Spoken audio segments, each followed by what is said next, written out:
Box 13, with the star of Paramount Pictures, Alan Ladd, as Dan Holliday.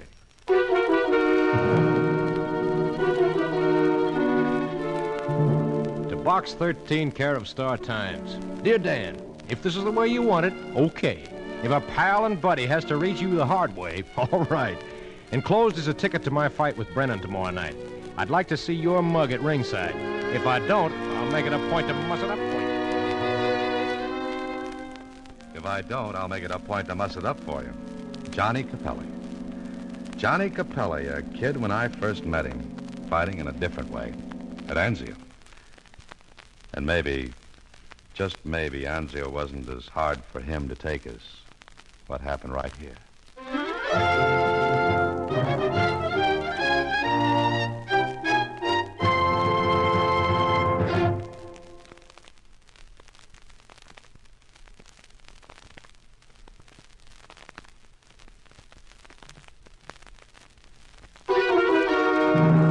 And now, back to Box 13 and Dan Holliday's newest adventure, Double Right Cross. Johnny Capelli, contender for the middleweight crown. A big, overgrown kid with a smile full of white teeth and a heart full of kindness for everybody. Johnny Capelli? I never heard of him, Mr. Holliday. Well, you don't read the sport pages, Suzy. But you know him, huh? Uh-huh. We played duck on a rock on the beach at Anzio for keeps. I saw him a little while ago. Told him my Box 13 idea, and I guess he saw the ad in the Star Times. And you're going to fight, huh? Yes, that's it, Suzy. Did he send you a bedside seat? Yeah. There's nothing I can do with that one. So long, Suzy. In the driving rain, I headed for the stadium, and my cab ran fenders first into a traffic jam. Well, there was no use trying to get through, so I paid off the cabbie and started to plow the rest of the way to the stadium. I looked at my watch 2 minutes after 10. The first round of the fight was underway. By the time I hit ringside, people were already on their feet leaving. And there was booing and talk. Capelli knocked out. Capelli acted like a fourth-rater. Johnny Capelli laid down. I pushed my way back to the dressing rooms with a little knot of people around one door, and a girl was rattling the knob and calling, Johnny, please open the door. Johnny. What's the matter? What's going on? Who are you? Reporter, beat it. No, I'm a friend of Johnny's. Who are you? His manager. I was, but not after tonight. He loses one fight and you're quitting. Yeah, like he did. When he comes out of there, tell him he can take this contract and tell him. You're Helen, aren't you? Yes.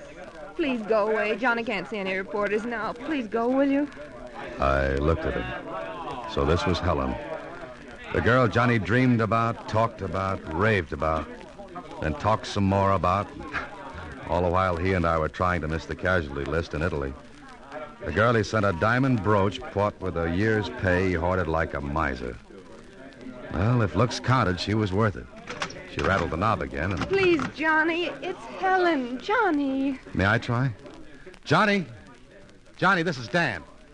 Dan Holliday. Dan Holliday. Oh, yes, you recognize the name? Oh, yes, Johnny spoke of you. He said that... What's the matter with Johnny? He won't come out, Holliday. Oh? Who are you? Helen's brother. You see if you can get Johnny out of there, Holliday. Johnny? Johnny Capelli. It's Dan, Johnny. Is there any other way out of this dressing room? Yeah, the window. This is the ground floor. He could have got out of the window. Look, both of you, Helen and... Name's Eddie. Yeah, all right, Eddie. Get somebody with a key to open this door. Go ahead, Eddie. Step on it. Okay, be back in a minute.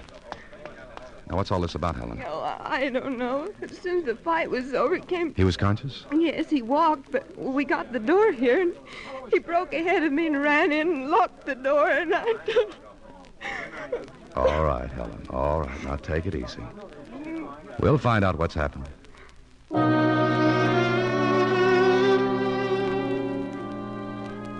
When we got into the dressing room, Johnny was gone, and Eddie was right.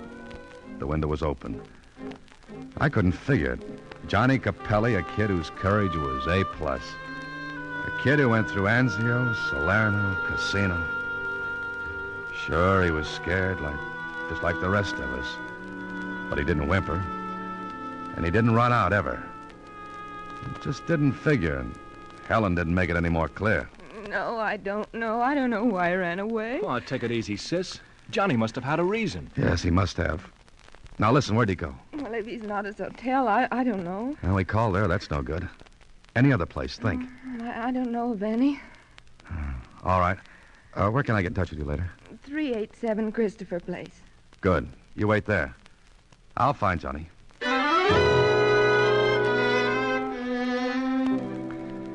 It was tough, but I finally tracked down a cab driver who remembered picking up a man back at the stadium. Seemed, well, drunk, he said. Took him to a little hotel on the other side of town. It could be Johnny, so I went there and... Go away. Johnny? Get out. Listen to me, Johnny. This is Dan. Dan Holliday. Dan? Yeah, let me in, Johnny. No, go away. Just go away, will you? What are you trying to do, Johnny? Nothing. Please, will you go away? Look, kid, let me in or I'll break in.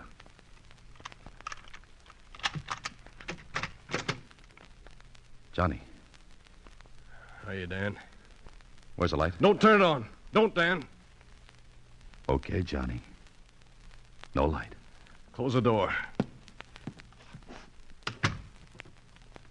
Why'd you come?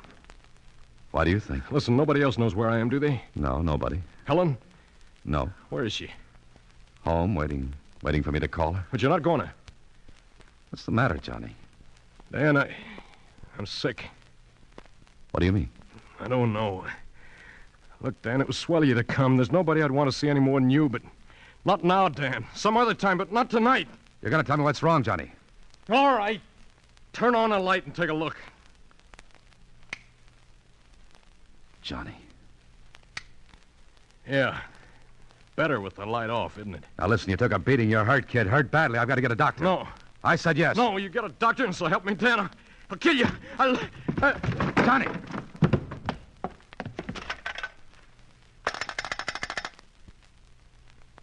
Hello, desk clerk. Listen, get a doctor to room 10 right away. And that means right now.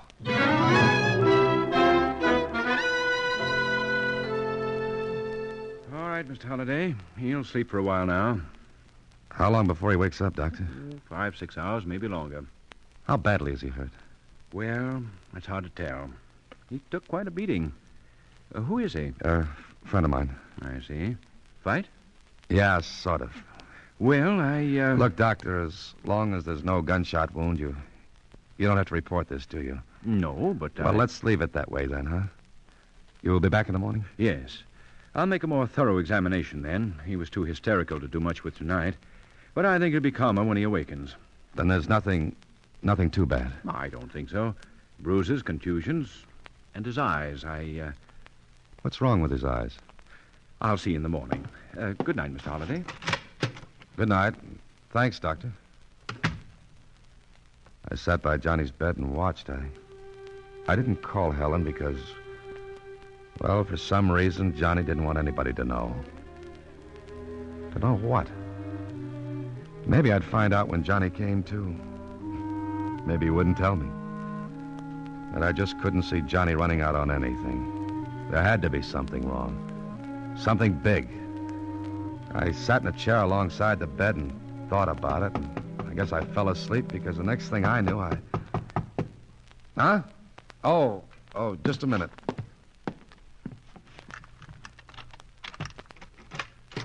Good morning. Good morning, Doctor. Is he still sleeping? Yeah. Maybe for another hour or so. But I'll wait. Thanks. He'll be all right? Well, I'd like to ask him a few questions when he awakens. I don't think there's anything seriously wrong, but, well, I'll wait. What are you getting at? I don't know. You'll have to wait, too. Okay. Meanwhile, I'll go out and get some coffee. You can use some, too, can't you? Yes, thanks. I'll be right back. I thought I'd be right back. But when I got down to the street, something changed my plans. There was a newsstand, and the first thing that hit my eye was a sub-headline. It said, Boxing Commission holds up Capelli purse.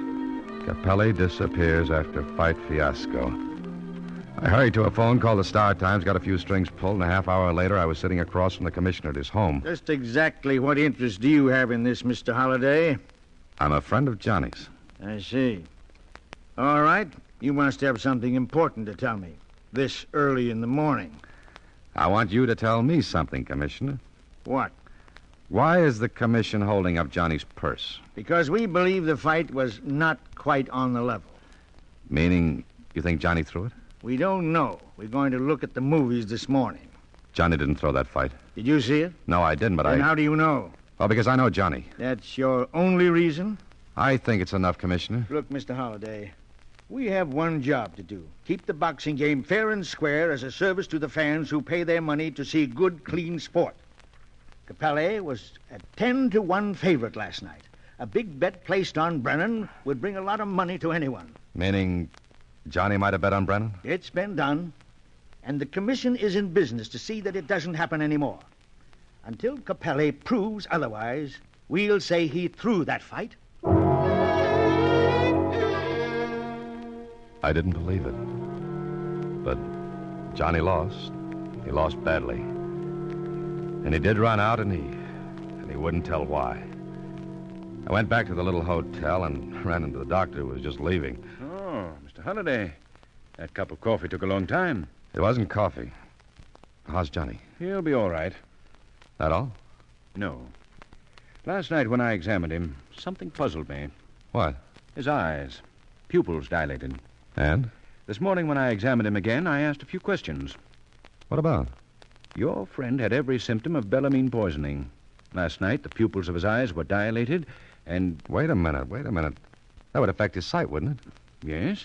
Taken internally, bellamine is poisonous. Quarter grain and up is fatal. And less than that? Dryness of throat, nervousness. In other words, if someone gave him bellamine, he'd have a hard time seeing. Very difficult. And if he were a boxer? Well, if he were a boxer and went in the ring with his eyes in that condition, he wouldn't be able to see his opponent.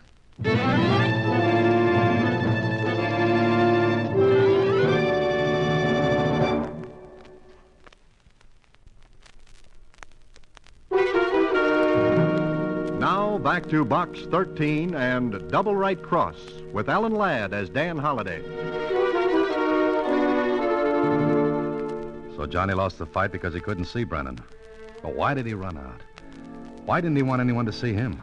I thought I was going blind, Dan. Brennan was just a shadow that was beating me. Why didn't you quit? Why didn't you say something, Because Johnny? I didn't want anybody to know. If it was going to be that way, I'd take it alone. Noble, huh? Look, Dan, I waited a long time for that fight. It meant a crack at the title. Helen waited with me. If I was going blind, I wasn't going to let her know and stick with me. Sure. A kid like you would think that way. Now listen to me, Johnny. Somebody fed you the stuff to impair your sight. Somebody who wanted you to lose that fight. Who? You're crazy, Dan. What did you eat yesterday? Eat? The day of the fight? Nothing. Just a little breakfast. And the rest of the day? Nothing. Liquids? Water? Milk? Of course not. No fighter fills himself up with liquids. Makes him logy, heavy on his feet. But, Johnny, the bellamine had to be given to you just before you went into the ring. Any earlier in the day, and the effect would have worn off before the fight. Look, why don't you lay off, Dan? I'm telling you, I didn't eat anything or drink anything, not for hours before the fight. But you had to. No, I know what I did.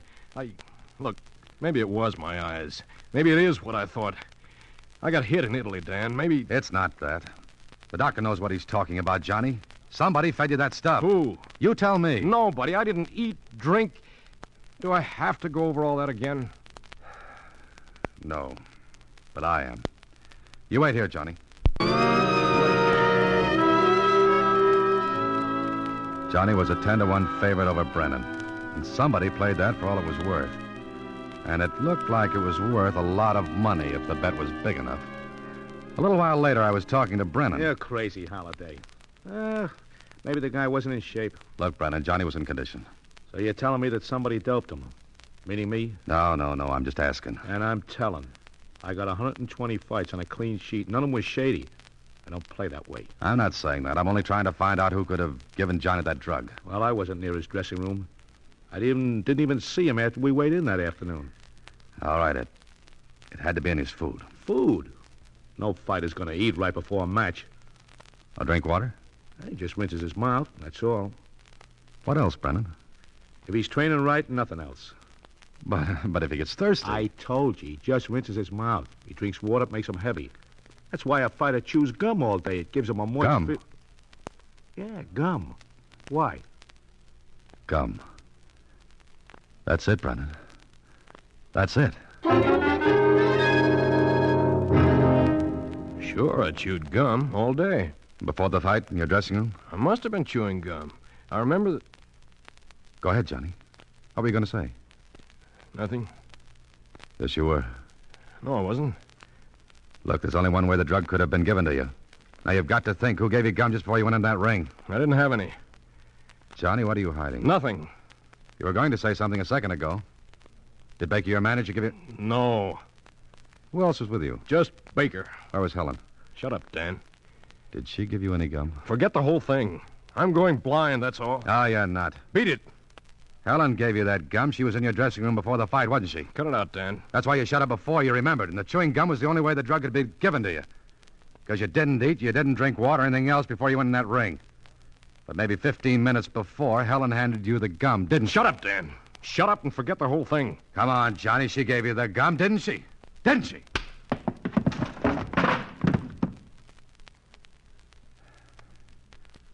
You've still got a good right, Johnny. I'm sorry, Dan. Sure. Sure, let's forget it.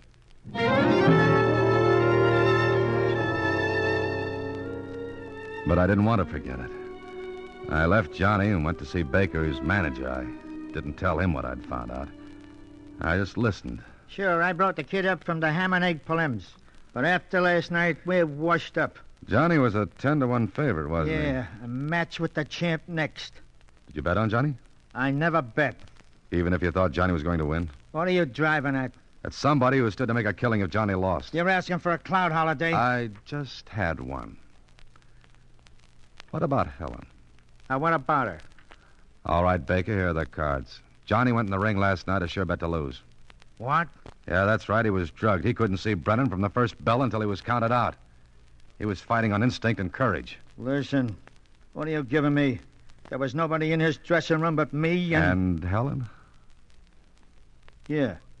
Now, what about her? Nothing.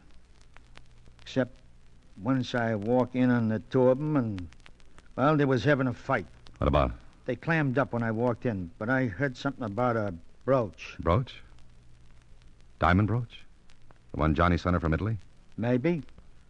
All I know is what I said. That's enough. Thanks, Baker.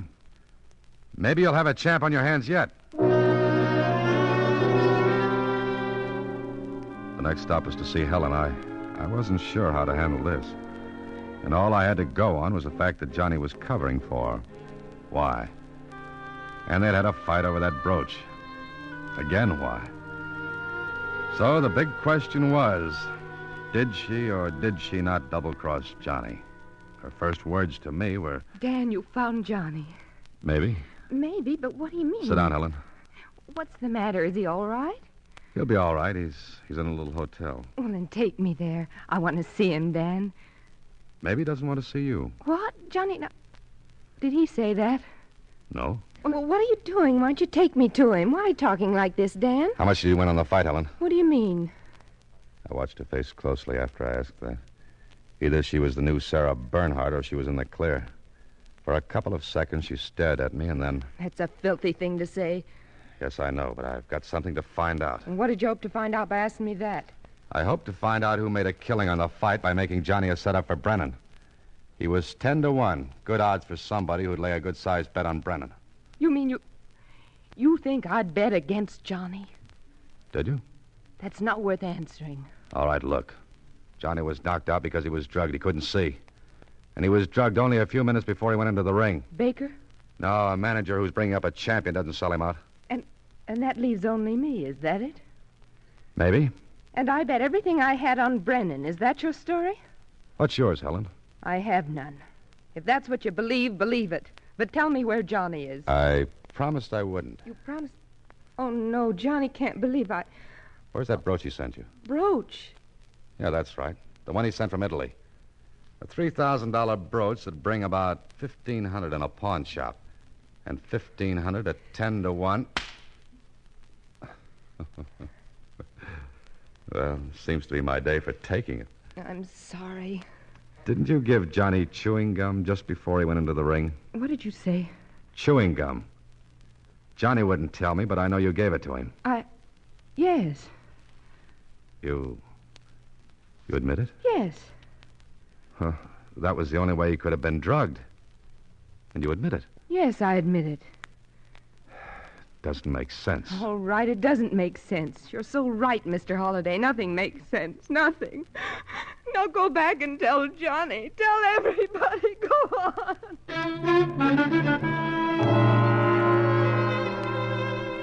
Well, this I couldn't get. Two of them. Johnny and Helen knowing it must have been the gum and Johnny not wanting to tell me. Then Helen coming right out and saying she gave it to him. Okay, there was one answer, and I hunted for it in the shape of that brooch. I called Lieutenant Kling at headquarters and got him to do me a favor. It took almost the rest of the day, but late that afternoon. Brooch?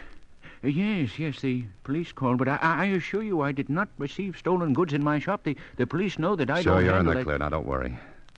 Has the brooch been redeemed yet? No. Look, all I want to see is a slip and who signed the brooch in. Well, here, I have it ready. I thought it would be the police who would come. It's right here. Here you are. There's no mistake about this. Oh, no. I let him have $1,000 on it. 1,000? And you're sure? Yes. There's where he signed his name, John Capelli. No, that couldn't be right. Unless Johnny was afraid he couldn't make a fake fight look good and wanted to make sure. But where did Helen figure? And why? Why? Then it hit me. Johnny protects Helen. Helen admits she did it. It made so little sense it began to clear. I checked with betting agents and found one who took a bet on Brennan, a bet of $1,000 at 10 to 1. He remembered who placed the bet, so... Well, that gave me one more call to make. Back I went to Helen's apartment.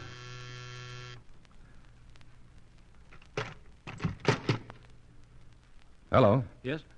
Oh, hi, Holiday. Come on in. Oh, thanks, Eddie. Your sister home? No. Grab a chair. Haven't you seen her? Oh, yes, earlier. But aren't you going to ask me about Johnny? Oh, sure. Where is he? I know. Well, what about him? I mean, he's okay, huh? Yeah, he's okay. Oh, that's swell. You know, Holiday, I couldn't figure a guy like Johnny doing something like that. No, neither could I, Eddie. That's why I knew he didn't. What?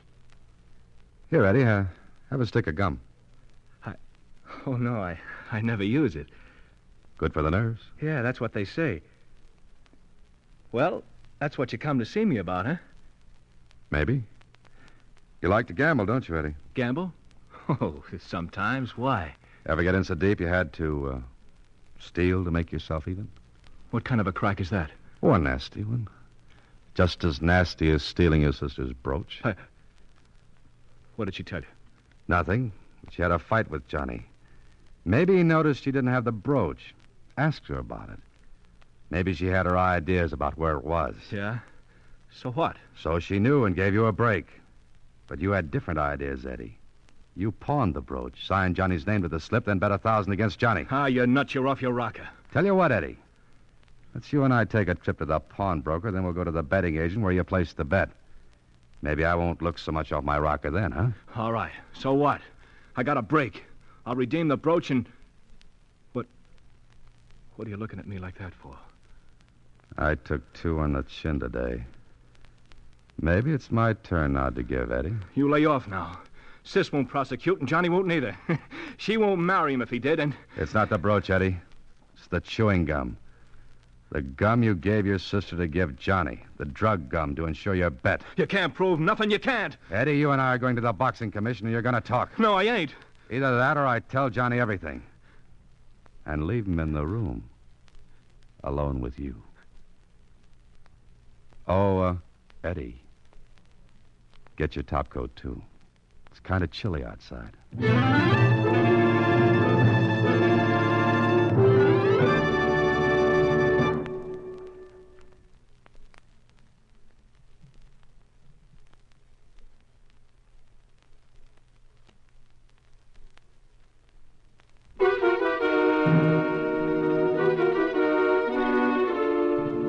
Well, Suzy, as they say in the books, all's well that ends well. Gee, it's so romantic. Johnny and Helen getting married, Johnny getting another crack at the championship, and I... What's the matter? What's the matter, Mr. Holliday? Oh, Suzy, my jaw is really sore. Johnny hung a nice right cross on me. What's a right cross? Huh? Well, it's, here, look, put up your hands. This way? Yeah. Mm-hmm. Now, look, I lead with my left like this, and you... Like that? Oh, I'm sorry. Mr. Holliday. Mr. Holliday, Oh, good night, Mr. Holliday. Next week, same time, Alan Ladd stars as Dan Holliday in Box 13.